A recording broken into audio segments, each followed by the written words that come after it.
Hi விவோஸ், இன்னைக்கு வந்து நம்ம என்ன பார்க்க போறோம்னா பாண்டியன் ஸ்டோர் சீசன் 2 உடைய படமும் பார்த்தீங்கன்னா இந்த வீடியோல போய் பார்க்க போறோம். வாங்க பார்க்கலாம். பாண்டியன் ஸ்டோர் சீசன் 2ல இன்னைக்கு எபிசோடில் பார்த்தீங்கன்னா வந்து சரவணம் அஞ்சலி வந்து கோவிலில் வந்து சாமிக்கு போட்டுறது அப்புறம் வந்து பேசிட்டு இருக்கிற வந்து மயிலோட அப்பா வந்து மாணிக்கம் போய் பார்த்து வந்து நேராக வந்து மயிலோட அம்மா வந்து பாக்கியத்துக்கிட்ட வந்து சொல்கிறாருங்க. அது மட்டும் இல்லாமல் அவங்க பேசுகிறதையும் வந்து ஃபோட்டோ எடுத்து வேற வச்சிருக்காரு மாணிக்கம். அதையும் வேற வந்து பாக்கியத்துக்கு வந்து காட்டுறாங்க. உடனே வந்து பாக்கியத்துக்கு வந்து பயங்கரமாக கோவம் வந்து அவங்க ரெண்டு பேரும் இப்படிலாம் வேற பழகிட்டு இருக்காங்களா, என் பொண்ணை வந்து துரத்தி விட்டுட்டு இப்போ வேற வந்து அந்த பொண்ணுக்கு வேற ஊர் சுற்றிட்டு இருக்காரா, வாங்க ரெண்டில் ஒன்று பார்த்துருவோம் இன்னைக்கு போய் அப்படின்னு சொல்லி வந்து நேராக வந்து பாண்டியன் வீட்டுக்கு வேற வராங்க ரெண்டு பேருமே. ரெண்டு பத்தி பார்த்ததும் கோமதி வந்து சொல்றாங்க, ஏய் நில்லுங்க, வெளியில போங்க, மறுபடியும் என்ன பிரச்சனை பண்ண வந்திருக்கீங்களா அப்படின்னு சொல்லி வந்து கேட்குறாங்க. அதுக்கு உடனே வந்து பாக்கியம் சொல்றாங்க, அப்படிலாம் வந்து போக முடியாது, உங்க மகன் வந்து எவ்வளவு வந்து ஒருத்தையை வந்து கூட்டிட்டு வந்து ஊரையே சுத்திட்டு இருக்கா அப்படின்னு வந்து சரவணனை பத்தி தப்பு தப்பா வந்து பேசிட்டு இருக்காங்க பாக்கியம். சரவணனும் அப்பதான் வந்து வெளியில போயிட்டு வந்து வீட்டுக்கு வராருங்க.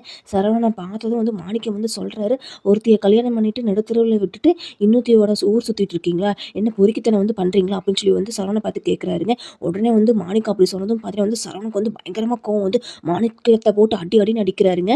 சரவணன் வந்து மாணிக்கத்தை அடிக்கிறத பார்த்துட்டு வீட்டில் எல்லாரும் வந்து தடுக்கிறாங்க. அடுத்தா பாண்டியனும் பார்த்தீங்கன்னா வந்து பயங்கரமாக கத்துறாரு, டே சரவணன் அதை அடிக்காதரா அப்படிங்கிறாருங்க. அடுத்தா மயிலுக்கு இந்த விஷயம் எப்படியோ தெரிய வந்து அப்போ வந்து அங்கே வந்துடுறாங்க. மாமா வேணாம் அடிக்காதீங்க அப்படின்னு சொல்லி வந்து அவங்களும் வந்து தடுக்கிறாங்க. அடுத்த வந்து பாக்கியம் வந்து பாண்டியன் கிட்ட வந்து சொல்கிறாங்க, என்ன நிலைமையில வந்து என் பொண்ணை வந்து விட்டுட்டு வந்து உங்கள் பையன் வந்து ஆட்டம் போட்டுட்டு இருக்காரு, உங்களுக்கு தெரியுமா அப்படின்னு சொல்லி வந்து மயில் வந்து மாசமாக இருக்கிற விஷயத்த வந்து சொல்ல வர்றாங்க. அதுக்குள்ளே மயில் வந்து சொல்லாமல் வந்து தடுக்கிறாங்க அவங்க அம்மா. ஒன்றும் நீ வந்து ஒருத்தருக்கிட்டையும் வந்து தெரிவிக்க வேண்டாம், எதுவும் பிரச்சனையெல்லாம் பண்ணாதம்மா, வா போகலாம் அப்படின்னு சொல்லி வந்து அங்கேருந்து வீட்டுக்கு வந்து கூட்டிட்டு போயிடுறாங்க. வீட்டுக்கு போனதுக்கப்புறம் வந்து பாக்கியம் வந்து மயிலை வந்து கண்டபடி திட்டுறாங்க, நீ எதுக்கடி அங்கே வந்த, நான் வந்து நீ மாசமாக இருக்கிற விஷயத்த வந்து சொல்லலான்னு அந்த குடும்பத்தை கிட்ட ஏதாவது பண்ணலான்னு பிரச்சனை பண்ணலான்ட்டு இருந்தேன், அதுக்குள்ளே வந்து நீ வந்து கெடுத்துட்ட, இப்போ வந்து உன் வயிற்றுல அவர் குழந்தை வந்து வளருது அப்படிங்கிறாங்க.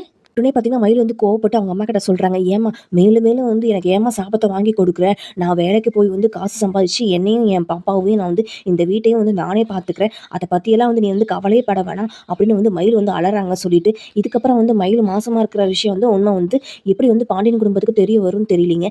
சரவணும் இனி வந்து என்ன முடிவெடுக்க போகிறோன்னு தெரியல, அதை வெயிட் பண்ணி இன்னும் ஒரு எபிசோடில் பார்க்கலாம். மேலும் இது போன்ற வீடியோக்களை பார்க்க மறக்காமல் நமது சேனலை லைக் பண்ணுங்கள், சப்ஸ்கிரைப் பண்ணுங்கள். நன்றி, வணக்கம்.